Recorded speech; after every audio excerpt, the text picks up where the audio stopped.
please put your hands together and welcome up on stage the indomitable Vic Crone.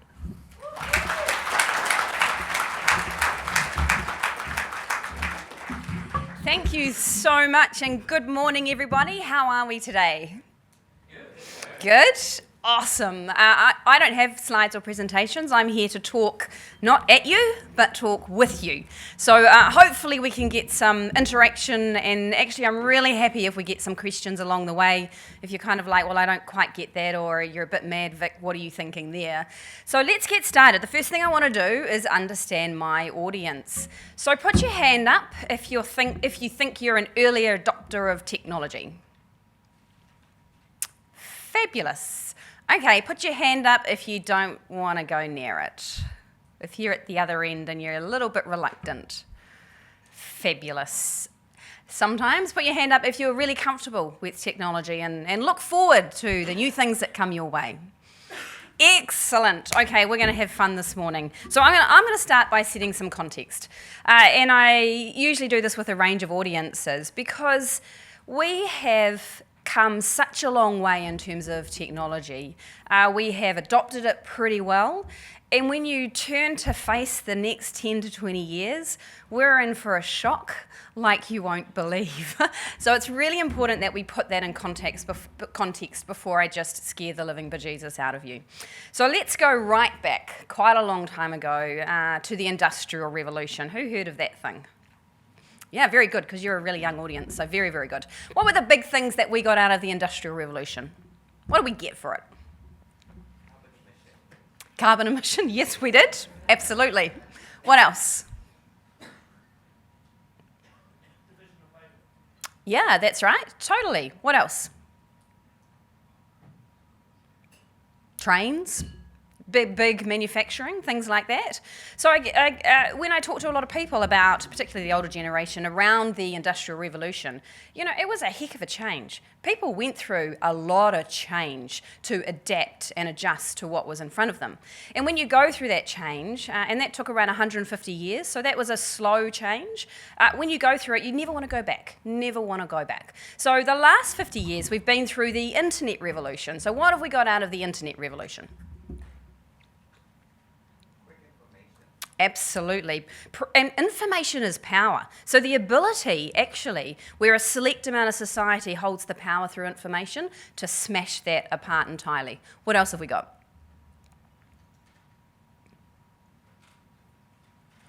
You can do it.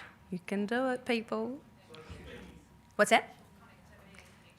Absolutely. We are a totally globally connected world. Okay, share from down the back, because that sounds funny. Speed. Yeah, we did get speed. Yep, someone said social media around here. And that's obviously what you're being encouraged to do today, is around, get sharing this information. And I spend a lot of time talking to people around, well, why would you tweet? And what is this Twitter thing?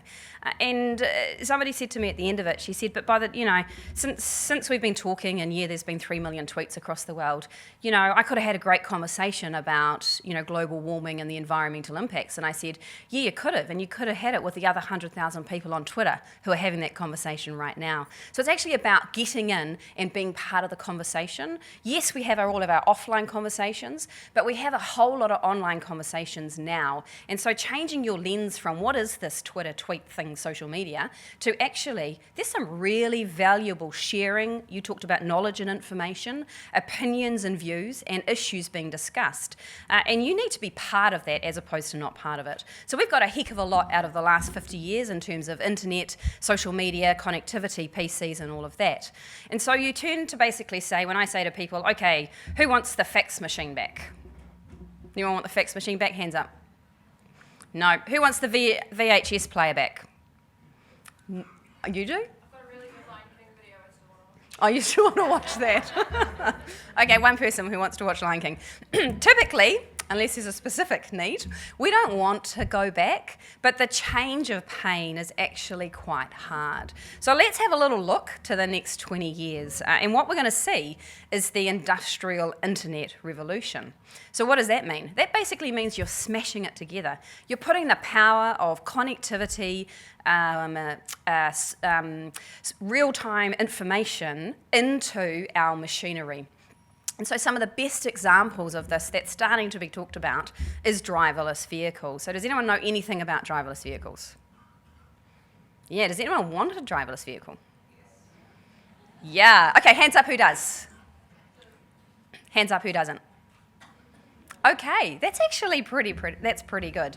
And so I guess there's a lot coming our way, and the point of this is actually it's going to rip through society, they reckon, in 20 years. So we've had a pattern of changing our world phenomenally that is getting faster and faster and faster.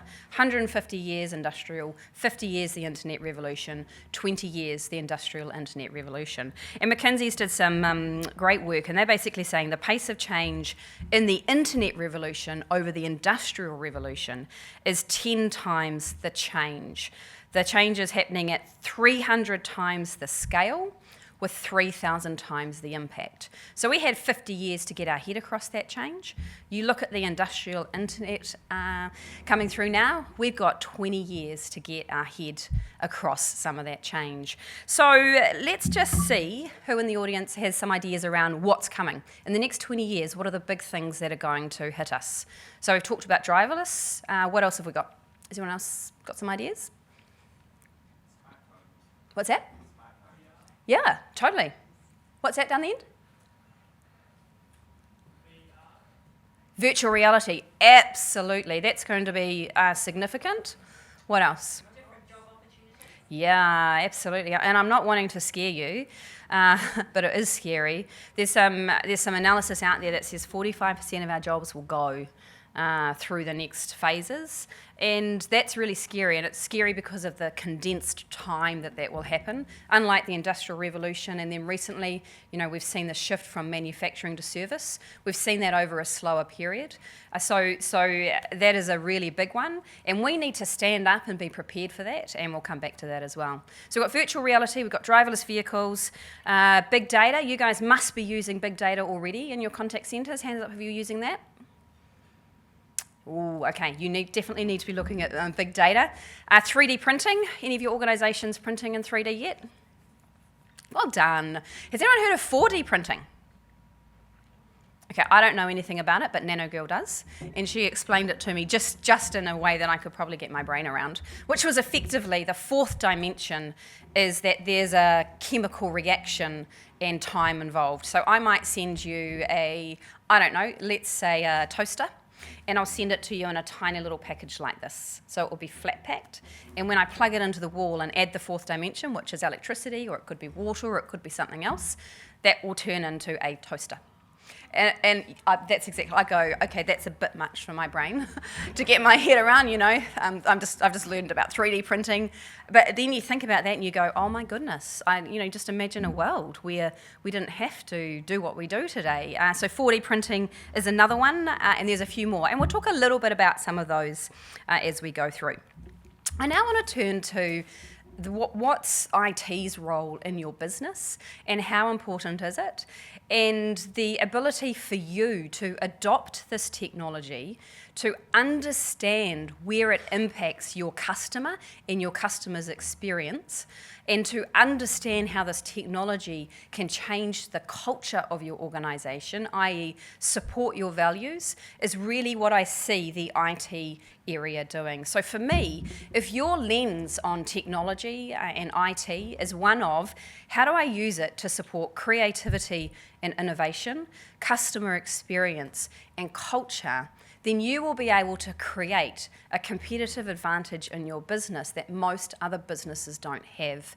And that's because technology, unfortunately, is still seen as far too separate to our business and not integrated enough. So for me, from a contact centre perspective, and I've worked a lot with contact centres through my career, particularly in telecom and in chorus, contact centres need to be best friends with marketing, sales, and IT.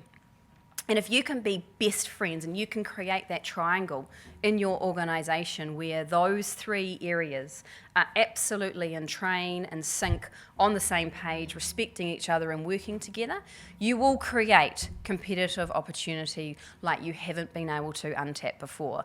Now, I'm not going to say that that is an easy thing to do. Getting marketing and contact centres working sometimes on their own can be a hell of a task. And so that's the first place I always start, is how do you get your marketing team viewing your contact centre team as a customer, that they are there to serve you, to make your life successful because you bring our marketing propositions to life. So that's number one. And then number two is if you can add that IT leg in, which brings in technology to support your customer experience, to make it easier for you as contact centre people and managers to do your jobs, then that is the third peg in it. So that's a really, really big one for me. Can't send that message strongly enough to you. Can I just say, is anyone in the room doing that? Are you operating in that really beautiful triangle of marketing, sales, call centres and IT integrated? Yeah, it's really hard. It's really hard, but it will unlock competitive advantage that you just can't imagine. So that's a key point for me. The next key point for me is really around the customer. So we've got what I call three big trends happening at the moment, and they're not the only trends, they're just big ones that are affecting our businesses significantly. The first is technology, and we've talked a little bit about that, and I'll keep coming back to that. The second is customer, and the third is globalisation, and we talked about a connected world. So the second one is customer, and for 20 years now, customers have started to become a bit more important to our organisations, and I've gone through the trend of 20 years ago starting with the plaques on the wall saying we will be customer focused, and all the executive teams sign it, and 3 years later you go, we ain't any more customer focused than we were 3 years ago. So just signing a plaque on the wall doesn't work. But ultimately the power is with the customer now. And if you confront that, understand that, be intimately connected to your customers, then you can make sure that your organisation is agile and moves as your customer needs change. And so we've gone from we need to be customer focused through to actually, it's not just about focusing on customers, it's about designing experiences for customers. And that's what I saw firsthand at Xero, and I think that's Anna halfway down the room there. Is that Anna Huser? No, just looks like her. Is Xero spent so much effort designing beautiful customer experiences. They took a product that was incredibly boring, which is accounting software, and they made it fun, interactive, engaging, and actually a little bit sexy. And they did that all through design around a customer experience. So a big, big part of technology is actually how do you use it to design a better customer experience. When you think about some of the new services today in the customer experience space, who are your heroes? Who do you look to say they have nailed that customer experience? Anyone? No. My food bag. Absolutely my food bag have. Totally. Uber, I think Uber has totally nailed a customer experience. You don't go from a nothing company to 60 billion over, I think it's about 5-6 years. So we'll come back to Uber. So the whole customer experience space is critical, and it needs to be designed from every aspect of your business. So technology plays a really, really big role in that. And the third is globalization, is the ability for us to be connected to anyone, anywhere, at any time. And what that does is that puts pressure back on our businesses, because often New Zealand isn't the most advanced business culture in the world. And what we see is as we interact with companies overseas via online or in social media, we see things that they are doing that we want happening here. And so if you are identifying who are your heroes overseas that are undertaking delivery of customer experiences then and bringing them here, then again, that's an opportunity for competitive advantage. So they're the three areas, is technology, customer, and globalization. So customer for me is all around experience, and I talked about the IT department. That is here to enable your customer experience, and hence you need to be providing IT via that triangle with very, very strong business requirements around how you need to shape your customer experience. The next one that I wanted to talk about a little bit is how I've seen the business world change over time. And when I kind of started, 20, 25 years ago, we had a lot of conversations around you had to choose your sources of competitive advantage as a company. And so the three big planks were service. So we're going to be great at service. Our company is going to be renowned for service. The second one is our company is going to be renowned for innovation. So we're going to constantly innovate, but we may not quite get the delivery of that service as good as it can be. And the third one was we're going to be renowned for efficiency. Basically, we're going to be easy to deal with, cheap, low cost, and not really put innovation or great customer service on top. So they were the three. And my observation is many companies today are still chasing one of those three. I don't think it's a choice any longer. You can have all three. And so this is where I go back to Uber. Who's used Uber here? Yeah, who likes, keep your hand up if you really love Uber. Who doesn't like Uber, who uses it? Yeah. So Uber offers you all of that. Great customer experience, so great customer service. Innovation, there is nothing like it on the planet currently. Oh, there is a few who are trying to copy it. So there's nothing like that experience that before. So the existing taxi companies have been completely outflanked with that.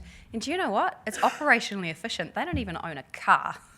So they don't have the overheads of big capital. What they do have is an incredible IT software system that brings passengers and drivers together. So I don't believe those days of having to choose between those three are valid anymore. You don't have to. With technology, you are able to tick all of those boxes. You can provide a great service and a great customer experience. You can be incredibly innovative, and in the introduction you're talking about some of the new channels in regards to getting to customers, web chat and other things. And you also can do that really cost effectively. You don't have to spend the big money in IT that we used to have to spend a long, long time ago. So for me, that's a really big one, and I'd really encourage you to think about how is your business strategy actually attacking all of those things simultaneously, rather than choosing to just pick one or two like we used to. I also kind of think, and this is the only thing I'm going to say about politics, and it's not about Auckland. I think in politics, it's the same dilemma hitting us. We used to have to choose, someone who spent our money wisely versus someone who delivered sustainable outcomes for our environment. We don't have to choose that anymore. When you look at driverless, it's a really cost-effective technology once they scale it, and it's fabulous for the environment, and it's also really productive because we can get a lot more people around our roads. So no longer in the political or business space do we have to make choices. Technology opens the ability for us to do all of that. So I'm going to come back to, okay, what is the next 10 to 15, 20 years? What does that kind of look like? So does anyone know anything about driverless? And there's a few people who want one. Have we ever been in one? What do we think about it for? Oh, we have. Oh, very impressive. How did you manage that? In America, in the States or something, or? In Australia, yeah, fabulous. Okay, so let me explain to you how it works, and then it becomes a little bit more understandable. Basically, it's sensors all through the car. You've been in it, so you correct me if I'm wrong. It's sensors all around the car, which then basically also sensors around the roads. That's constantly feeding information back into a computer processing unit, if you like, if you think about it in the old days, which is then sending signals to the steering wheel, the brake, and the accelerator to do things. And that's obviously all happening in real time. So, of course, there are some risks with this thing. Absolutely. And there have been a few risks. There's been one death and a few crashes along the way. And let's just get the rest of the world to sort all of that out. And when that's sorted out, we can bring it here.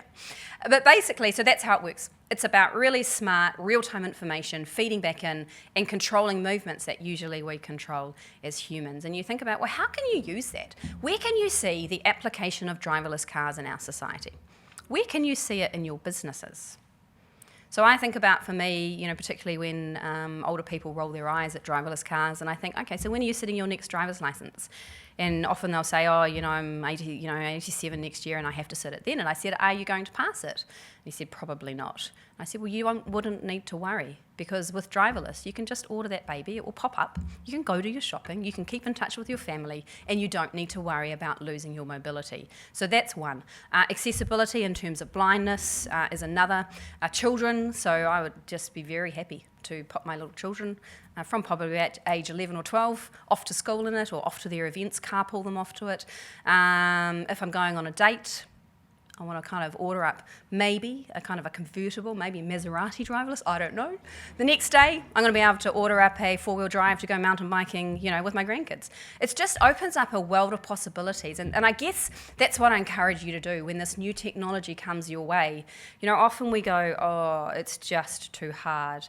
I can't think about that. But what it opens up is phenomenal opportunities for you and your businesses. And getting really innovative, smart, brainstorming, doing all of that amazing stuff that you do to be creative, to understand where those opportunities are. And who knows, I don't know whether you'll find an opportunity for driverless in your contact centre strategy, who knows, but I'm actually not going to rule it out.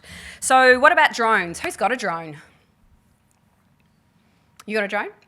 Cool. Very good. I found a really cunning way. So Christmas presents for dads or grandfathers or parents, it's good to get a really low entry drone and just start playing with this stuff under the excuse that you want to use it, or just say, you want it as a present. And that's my point, is you got to just get playing with it. And unless you start playing with this technology, then it actually becomes quite hard to understand where is the applications. Obviously, Amazon in the US have tried drones in terms of delivering parcels. I actually haven't kept up with how well that's gone. I don't actually know. Do you know? Still in development at the moment. I think they tested it out in China, and Alibaba.com also started one as well. Yep. And they're going to aim for a same-day delivery or 105 hours from finding out something like that. Yeah. Yeah, and often the first place where we start with a solution isn't where we end. So I know drones has been trialled as delivery parcels. Now what they're also looking at is like little R2-D2s, like little robot round things, kind of trudging around communities like this. And what you do is it's GPS syncs with you, you fingerprint it, it opens it up, and it pops your little parcel out for you, which I actually think would be great, because I live in an apartment and most of my couriers that get delivered are via a little letter which says we missed you or we couldn't get in or whatever. And so I have to spend a couple of hours then resyncing with that. So drones is going to be a big one. Who's head of jetpacks? Martin Jetpack? So for those of you who don't know, that's, you strap that thing on your back. I'm not very technical, as you can get. You strap it on your back and you push it and you take off and you fly with it. So he's been developing that for 30 years, I think, and finally has found a big investor who is starting to scale that for commercial application across the world. And you go, crikey bejeez, well, how could you use that thing apart from having a lot of fun with it? And so in the States, one of the firefighting departments have picked that up. And they use jetpacks to get into really difficult remote locations to fight bushfires. And you go, wow, never have thought of that. But again, until you get the technology out there, you trial it, you can't see the applications for it. We've talked about 3D, 4D printing. The other one is automation. So who's doing much in the automation space around your contact centre? You must be, in terms of trying to get rid of those phone calls. You must be doing a lot in that space. Well, hopefully you are. So automation means a broad range of things, but basically it's trying to remove the inefficiency in our system so that we don't actually have to do it. And that's what we've been trying to do for a number of years in corporate, is to get rid of the inefficiency by automating emails, getting information out to customers ahead of them calling us. So we've been trying to do that for a long time. And if you just think about the next 20 years, it's automation on steroids. In terms of the computing powers coming together, and then what you're starting to see is, an emerging new role and incredible demand is data scientists who are able to then take that information and develop algorithms that mean that we can do things that, I haven't even got my head around some of them, that we've never been able to do. So automation is a big one. Data scientists are going to be hugely in demand. If you've got children heading into university who like maths and things like that, then I think that's a career where you're going to be paid a phenomenal amount of money. We are going to be so short of them moving forward. So that's kind of a quick view through the next 20 years. I think it's very hard for us to see what our society will look like in the next 20 to 30 years because it is going to move so fast. A big thought for me is if you're not on this train now, then actually it's really hard to catch the train. So I'm just going to kind of test you out. Who's got 10 apps on their mobile phone? Keep your hand up if you've got 20, 30, 40, 50, 60, 70, yeah. So he's going to be normal in about, he'll be the norm in about 5, 6, I don't know, somewhere around that time frame. We are going to be living our lives through apps, and we already live our lives through this thing today. So that's definitely going to happen. We're going to do more through that. Okay, hands up if you're on Facebook. Keep your hand up, LinkedIn.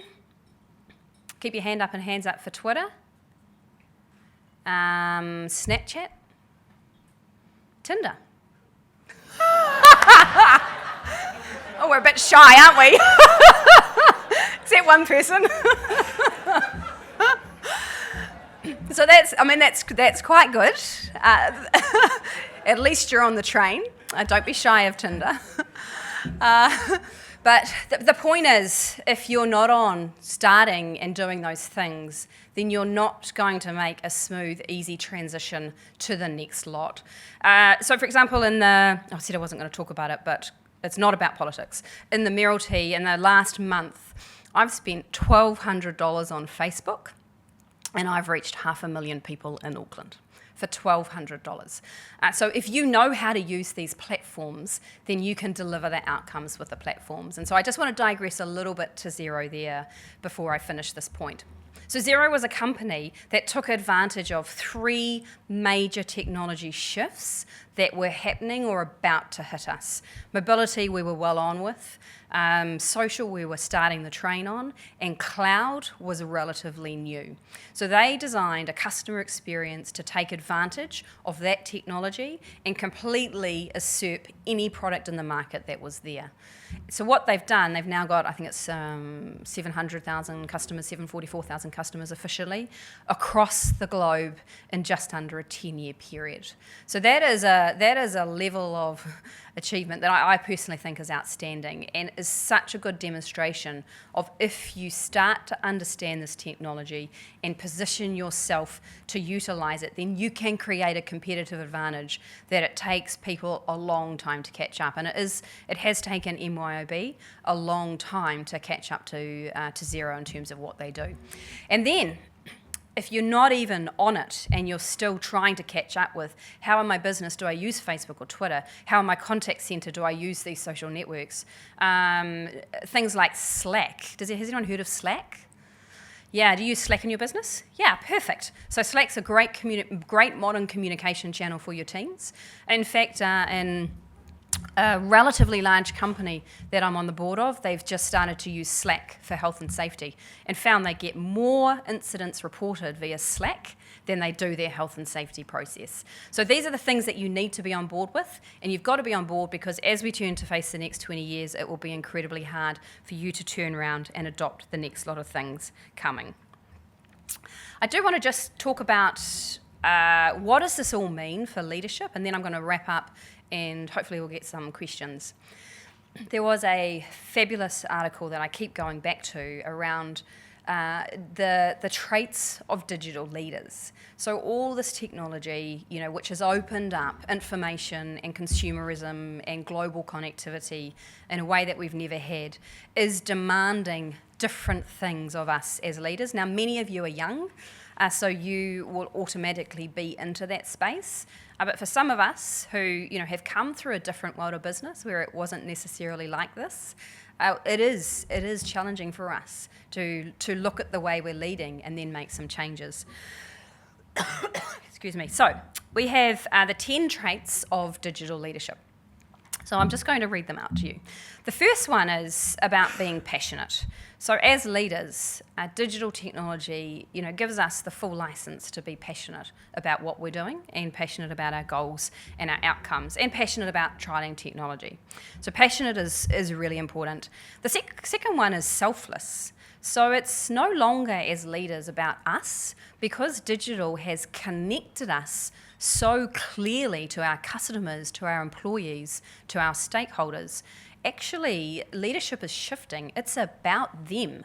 And what is my role in coaching, supporting, motivating, empowering my staff? What is my role in championing a customer experience for my customers that is completely different than anything we've done before? So it's not about me as a leader, which can be challenging sometimes because often a big part of leadership is the ego, and it is about me. So we've seen that shift really, really significantly over the last 5 years, is my view. The next one is inspirational. Unless you're inspirational, people are less likely to want to follow you, less likely to want to actually go that extra mile for you and your business. The next one is a team player. And that's been important in business for me anyway for a long time. But in the world of connected technology, it's incredibly important. The next one is a storyteller. That actually, company, and this has been a kind of a 5-7 year trend that has started to emerge. It's not about just telling me what you want to tell me. It's about doing it in a really interesting, engaging way. So telling stories is a big part of our leadership style today. Transparent, so in the world of where information is accessible, you will be found out so fast if you don't tell the truth. And there's been quite a few examples of that over the past couple of years, of where leaders have gone down the traditional PR route and tried to craft and control the message. And you find out it's either 1 hour, 1 day, or 2 days after, and you see all over Facebook, Twitter, they're actually telling porkies, and the truth is this, you're not in your head. And so it's actually not even worth it. If you stuff up, just come out and say you stuffed up. Here's what you learnt, and here's what you're going to do about it. That will go down way better in terms of that level of transparency than trying to cover things up. Connected, we've talked about that. Over-communicate. You cannot communicate enough, and the great thing is there are so many channels for you now to communicate. I look at Rod Drury, and he communicates everywhere. So he's all over Twitter, email in terms of internally, he's all over that. The intranet, he's all over that, and the apps, he is everywhere, communicating his vision, his dreams, his frustrations to his team. You must be optimistic. So we actually prefer half glass full than half glass empty in terms of our leaders. We want to know that our leader at least believes in where we're going and what we're doing. So that's a big part. The second to last one is agile. You need to be able to adapt very quickly, and that's because we're changing so quickly, and I talked about some of those stats in terms of how we're changing. You've got to adapt your business to that. And you need a plan A, B, C, and D is my view. And typically I do have 2 or 3 at least plans, because the first one may change if something changes. And often it does, whether it's customers, whether it's technology. And then the last one you'll be also pleased to know is on top of all of that, you must be happy. You've got to be happy, apparently, in this digital world, which is quite interesting, actually, given so much of what happens on social media is negative. Maybe it just needs leaders to stand out and try and shift that. So I think that's a really interesting list for people to think about as you move forward in your career over the next wee while around those type of traits. I'm sure many of you are doing that already. There is 2 points I want to make. One is that technology is complex. I've done a terrible job of articulating to you some of the details around technology, and you know what? That doesn't matter. For me, it's around understanding what is the opportunity, the outcome, and a little bit of what the technology does to get us there. But it is complex. And what it requires from us is an attitude of lifelong learning. And I look back through my career in telecom, and the number of times I've faced a new technology, and I'm a kind of early adopter, and gone, oh my goodness, where do I start and how do I do that? And the frustration and the patience it takes to actually learn a whole new way of doing things. Once you learn it, you look back and go, how did I ever do what I used to do? But it does require a big attitude of lifelong learning. And when you think my daughter will have 6 to 8 career changes in her life, that's a lot of learning that she's going to have to do. And so as I look forward to the next 20 years and you say we're going to have some big changes in jobs and roles, that attitude of lifelong learning to technology, to your career will be so important. And then the last one is, look, there are doors open everywhere in the world for people who take the opportunity to use these trends, customer technology, globalization, to attack. And the best person to attack you is you. If you see, for example, and I've seen a few companies who have chosen not to engage quickly or adapt quickly to the changing needs of their customer base, particularly in regards to technology, you very quickly, it doesn't feel quick because it can take 10 years, but you get to a position where it's incredibly hard to come back from that. Now, that applies to a company or to you as an individual.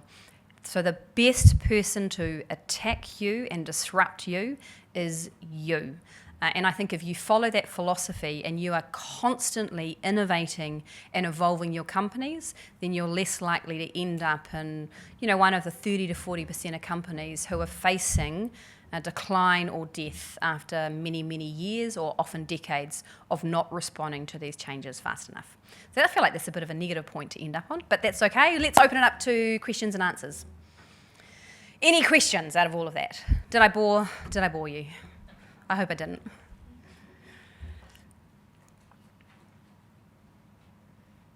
Don't be shy. Yes? I think I'd love to hear a little bit more about what you said about service, the 3 triangles, because historically the community here has measured service level, and as we move away and measure service, I'd love to hear about your views of measuring service. Yeah, so it comes down to, you're right, contact centre has had a very similar set of metrics for a long time. So it comes down to, in the triangle, are your metrics supporting what marketing and sales are often trying to achieve? And then how is technology playing its role to catapult the performance of both marketing and contact centres as well? So some of the experiences that I've had into contact centres is we've been far too optimistic in our forecasting around what will happen and far too pessimistic in some of the results, which we then go and explain as, marketing delivered this to us, so therefore our answer times went out and our queue blowed out, or marketing delivered 5 campaigns at once, and so we couldn't handle it. So I sometimes feel that like there's this level of apologeticness that happens between contact centres and marketing, and actually that's why you need to be like this. You both need to front up and say, do you know what? The one person who was impacted by all of this was actually our customer, because instead of having to wait 3 minutes, which actually is bad in itself, they had to wait 20 minutes. So how do you get a set of metrics and a philosophy and a way of working across marketing and customer where often it's a little bit finger pointing, but you're actually in it together to deliver the best experience for that customer?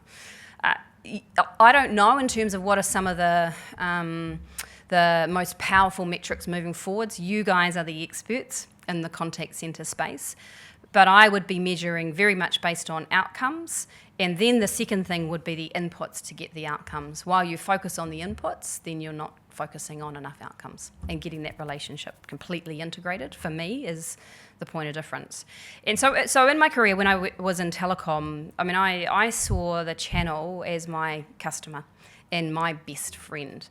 And when I could work with a channel to say, here's my plan for the next 3 to 6 months, here's the outcomes I'm trying to achieve in the market, what problems does this cause you, and how can we work together to solve that? Either I will champion more resource so that you don't have a queue wait time that blows out, Or if I can, I'll slow down some of my campaigns. Or we can pull some campaigns together and we'll route them to your best reps. So we'll kill multiple birds with one stone.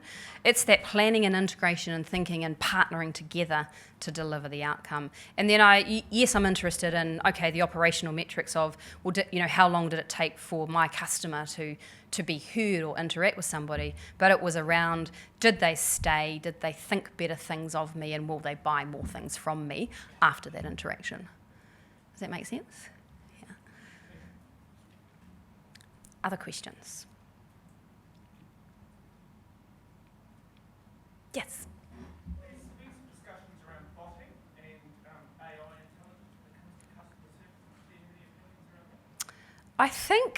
I think there's a place for it, but you need to choose your audiences carefully.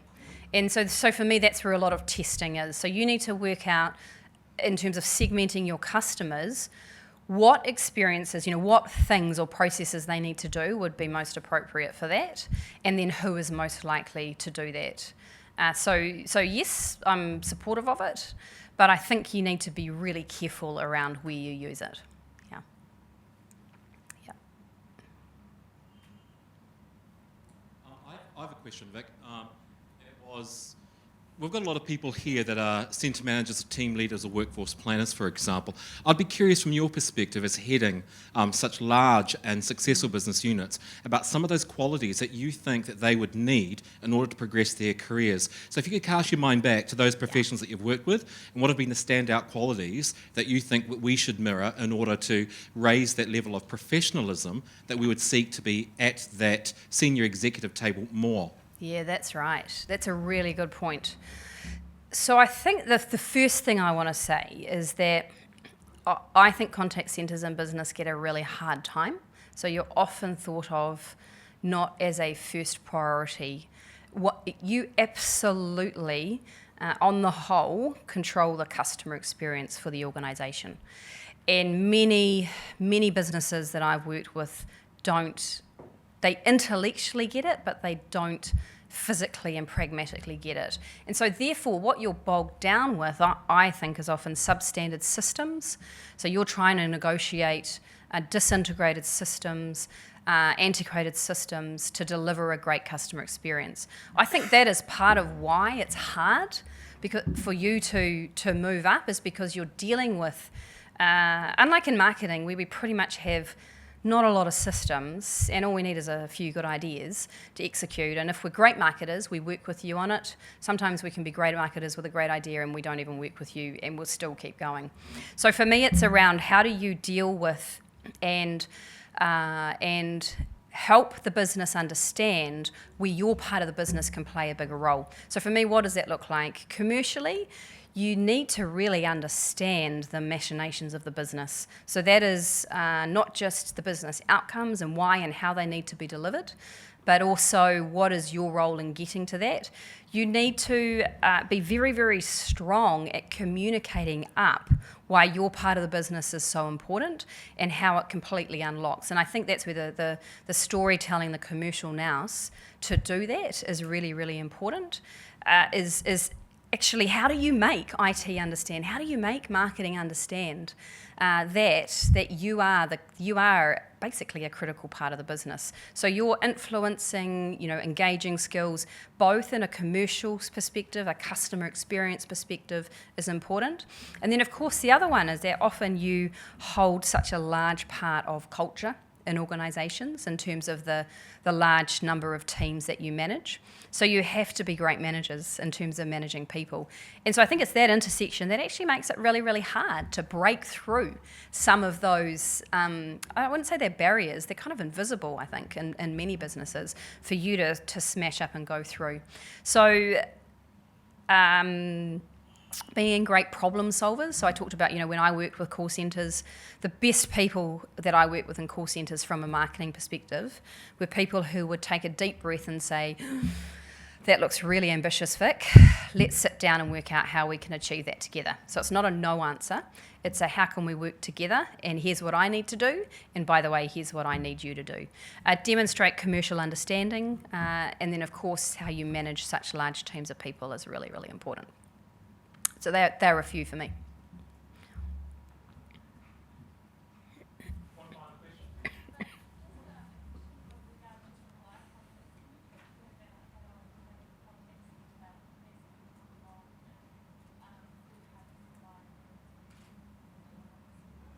Okay, so this is supply agreements.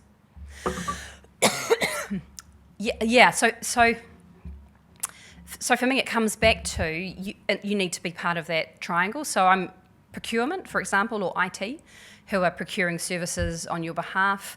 You need to be very, very clear in your strategy for where you're taking your contact centre experience, and then what are the business requirements associated with that. Personally, if they don't tend to listen, I would be just standing there knocking at the door and finding ways to smash that door open, because you are so reliant on the software, the service agreements that your company delivers to you.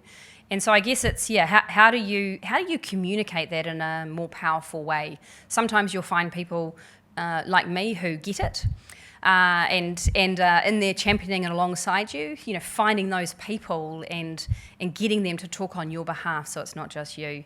But it's really, really critical. I mean, it's not dissimilar to other parts of the organisation, where if your procurement team's chasing lowest cost, then you're sometimes often putting a whole lot of additional cost, hidden cost through the organisation. Yeah, it's really important. And so what is the skills that you have to be seen, influence? And I think it does come for me back to being more commercial. So understanding the broader aspirations of the business, how the business operates. And thinking about that, some of our contact centre people and businesses I run, have operated across the business. So we've taken them out of contact centres and put them in other roles to get different exposure. So that might be one way as well. Yeah.